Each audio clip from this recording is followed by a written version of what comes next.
নমস্কার, আমি ছোট্টাম্মার রান্নাঘরে আবার এসে গেছি তোমাদের জন্য একটা গ্রাম বাংলার সাদামাটা ঝোল রান্না করতে। গাটি কচুর ঝোল কাতলা মাছ দিয়ে। এই গাটিটা কাটি।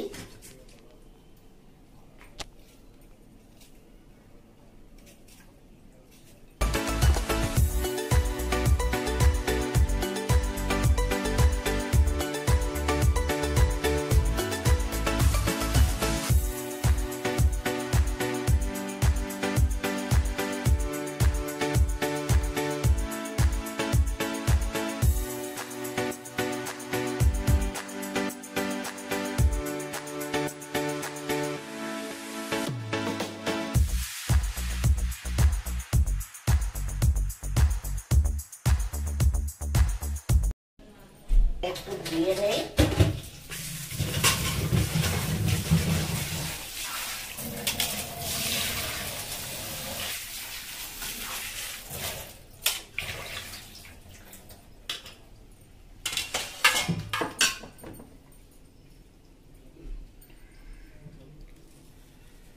কাঠিটা কি লম্বা লম্বি কাটবে নাকি লম্বা লম্বি কাটবো। আড়ে আড়ে কাটে, যেটা নিরামিষ বা চিংড়ি মাছ দিয়ে করে ওইটা। একটা মাছের ঝোল তো, তাই এটা লম্বা লম্বাই হবে।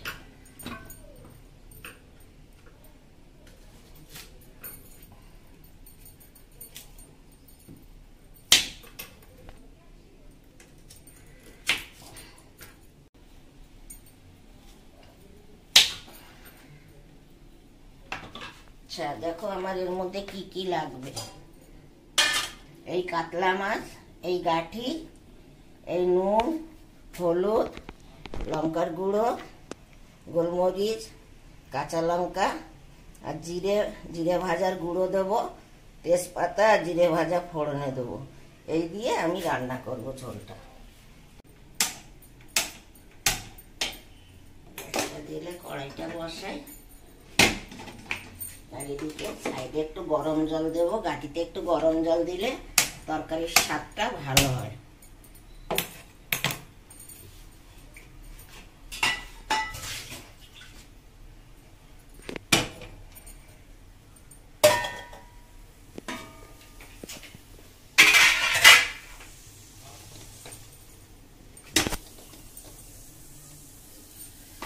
এবার আমি মাছে নুন হলুদ মাখবো।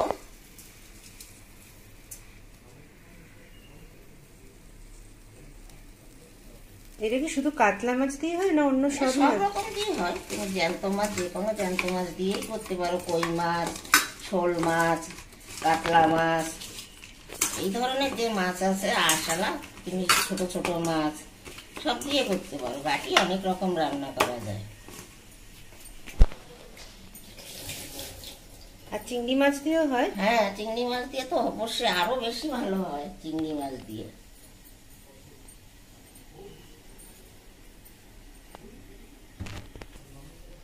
তেল দিলাম, মাছটা ভেজে নেব।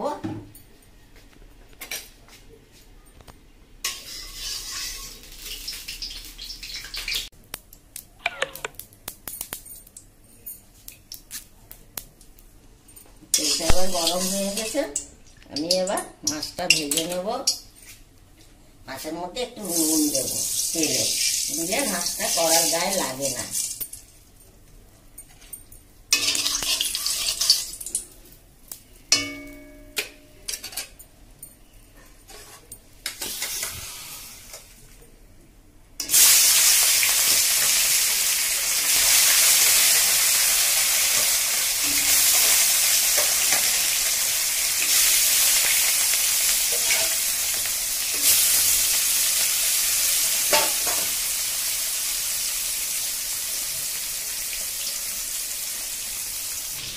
মাছটা এবার উল্টে দিই। এক পিঠ ভাজা হলো।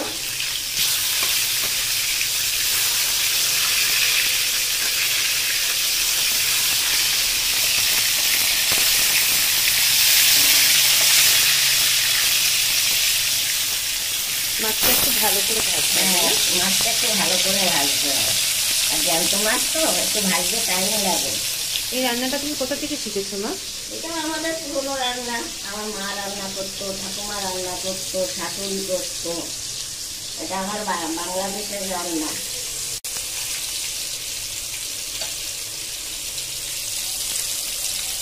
এবার এই মাছটাকে তুলে নেব। মাছটা ভাজা হয়ে গেছে। দেখো মাছটা আমি কত সুন্দর করে ভেজে নিলাম।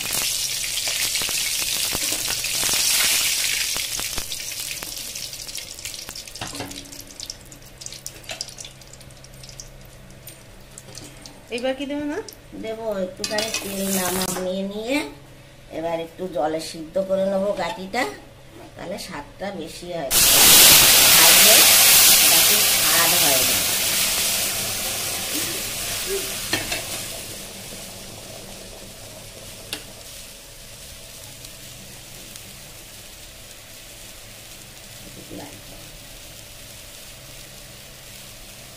এই শুধু জল ফুটবে না কিছু দেবে? না, এর মধ্যে এবার আমি দেব হলুদ, নুন, কাঁচা লঙ্কা,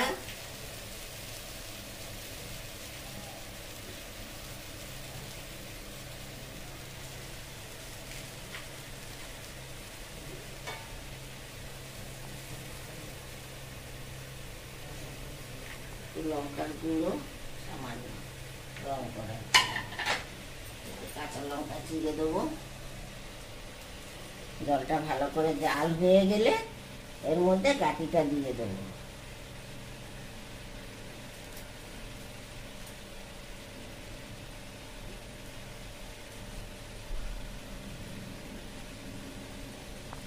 একটু ঝাল ঝাল হবে না? হ্যাঁ, একটু ঝাল তো লাগে। গাটি কচু কচু জাতীয় জিনিসেই একটু ঝাল লাগে।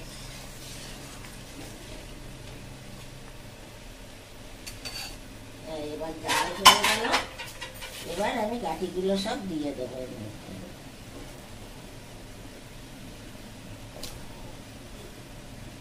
দিয়ে 10-5 মিনিট পরে ঢাকা তুলে মাছ দিয়ে ফোড়ন দিয়ে ভাজা জিরের গুঁড়ো দিয়ে আমি এটা নামাবো। তোমরা কিন্তু দেখো, আমার নাতি নাতনিরা সবাই দেখো। এবার গাঠিটা দেখি সিদ্ধ হলো কিরকম।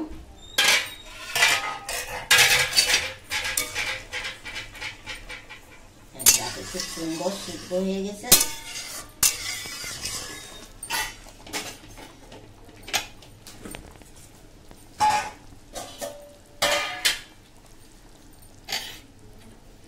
মাছটা দিয়ে দেবো। মাছটা জাল হবে একটু, তার মধ্যে আমি একটু জিরে ভাজা করে নেব, নিয়ে গুঁড়োটা করবো।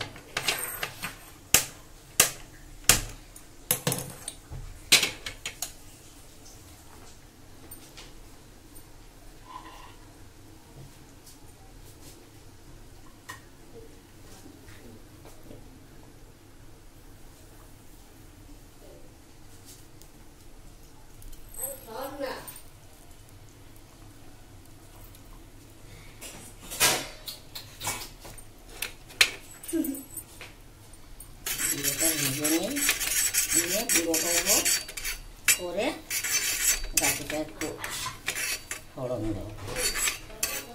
দেখো গাঠির ঝোলটা রংটা কত সুন্দর হয়েছে। এই জিরাটাও ভেজে নেই, ভেজে এবার গুঁড়ো করবো।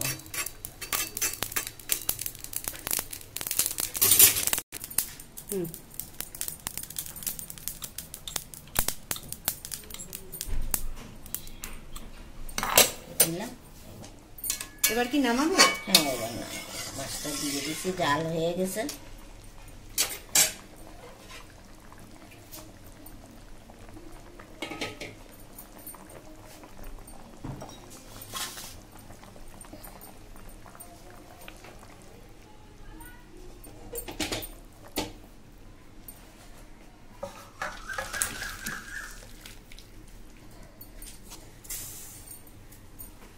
এবার কি ফোড়ন হবে?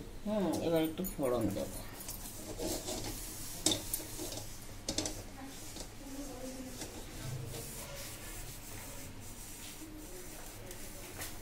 এটা গরম হলে ফোড়নটা দেব।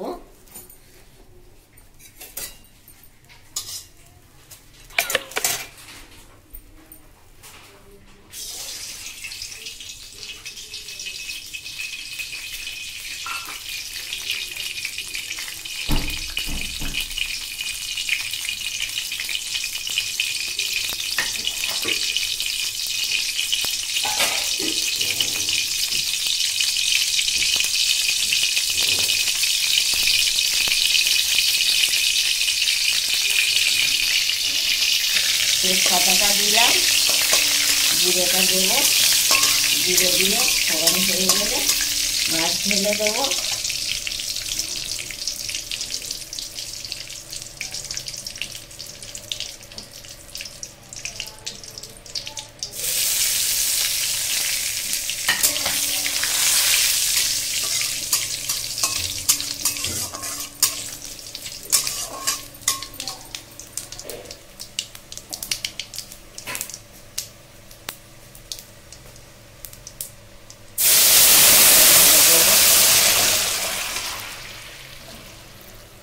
ফোড়নটা দিলে স্বাদটা ভালো হয়। এবার আরেকটু ফুটবে। হ্যাঁ, আর একটু ফুটবে। আমি তত সময় জিরে গুঁড়োটা বেটে নিই, জিরেটা একটু বেটে নিই। আমার বাটা মশলার রান্না বেশি ভালো লাগে, আমি গুঁড়ো দিয়ে খুব কম করি।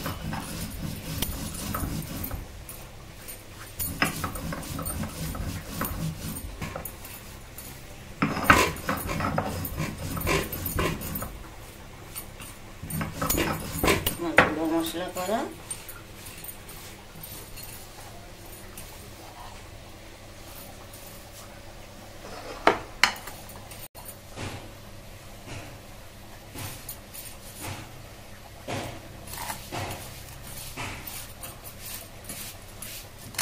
আগে থালার মধ্যে একটু জিরের গুঁড়ো নিচের দিকে দেবো, তাহলে সবটা ঝোলে মিশবে।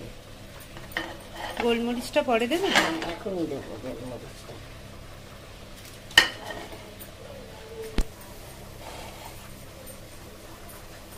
এই যে দেখো মাছের ঝোলটা খুব সুন্দর ফোট এসে গেছে, আমি নামিয়ে দিলাম। গাটির ঝোল তো একটু পাতলা রাখলাম, টেনে নেব।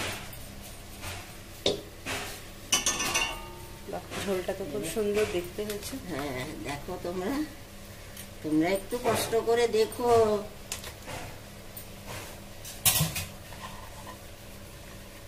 এবার গোলমরিচের গুঁড়ো দিলাম, ভাজা মশলার গুঁড়ো দিলাম,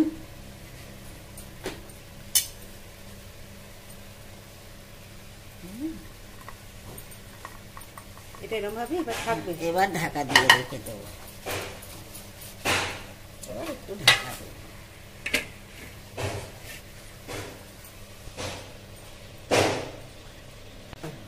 এই রান্নাটা আমার এখানেই শেষ হলো। তোমরা এরকম করে রান্না করে খেও, ভালো লাগবে। আর এখানেই আমি রান্নাটা শেষ করছি। আবার একটা নতুন রেসিপি নিয়ে তোমাদের সামনে আসবো।